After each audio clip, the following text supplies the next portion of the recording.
when RuPaul says, we're all born naked and the rest is drag. And drag doesn't necessarily have to be the clothing you wear on the outside. Sometimes it's what you're wrapping your mind in. And I think you can almost become mummified, wrapped up in a whole bunch of stories about who you are and what you can achieve and what you aren't. And so this is a story that I have been wrapping myself up in for a long time. So I wanted to share that with you. So I'm about 16 years old and I'm at the Foxhills Mall in LA. And I am feeling funky, fresh, dressed to impress, ready to party. This guy, good looking guy, like dark skin, caramel, like a little tiny mustache. He had a low fade with waves. Dressed nice, and I remember he comes walking up to me, and I'm like, oh my God, oh my God, oh my God. And he says, Yo, Ma, you here by yourself? Yes, I'm here by myself.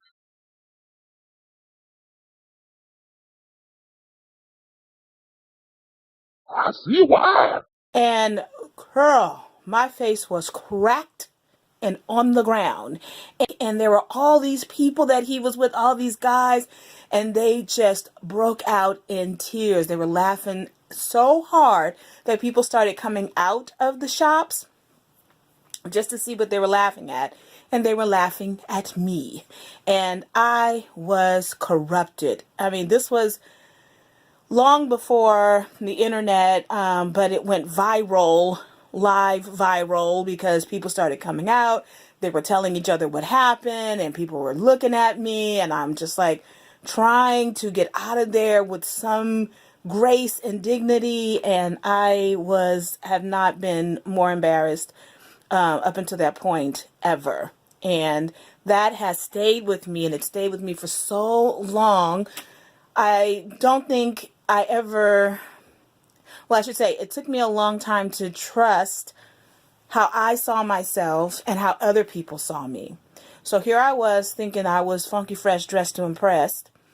And here was somebody who, whether it was true or not, was willing to tell me something different, that they saw something different.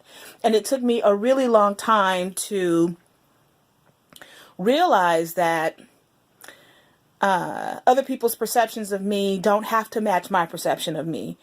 But it was a shift for me. It was a mindset shift for me, because up until then, I really thought I could do anything, I could be anything, that I was super special and important and beautiful. And when he did that, I just never I never trusted again that how I saw myself is how other people saw me. So looking back on it, what I realize now is that my self-esteem, it was just wrapped up in this incident. It was wrapped up in this traumatic experience, and I really didn't allow myself to move past it. So, and it's not like I've accomplished nothing since then, because that's just not true. But the question is, how much more could I have accomplished if I hadn't allowed my growth and development to have been literally mummified in that moment? Like, I never got past that in terms of self-esteem. It's still a 16-year-old girl in the Foxhills Mall, who got caught up in someone else's prank or being the butt of someone else's joke. So I'm doing this because there's so much that I want to do. There's so much that I want to do this year, and it's not new or revolutionary.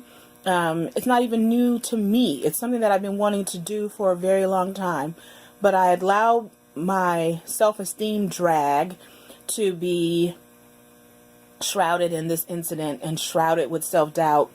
And now that you know this, which is one of the earliest, memories I have of being really embarrassed and really reflecting on, well, what did that mean, and why did they choose me, and it must be true. Really paradigm shifting for me.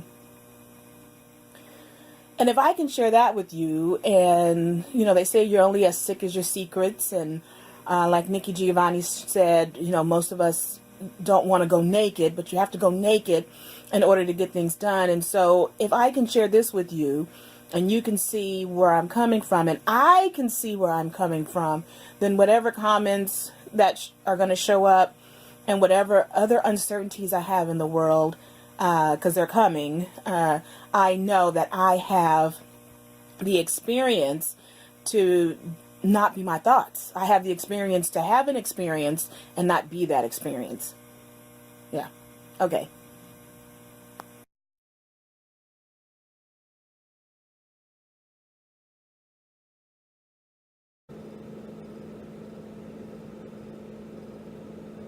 I see why.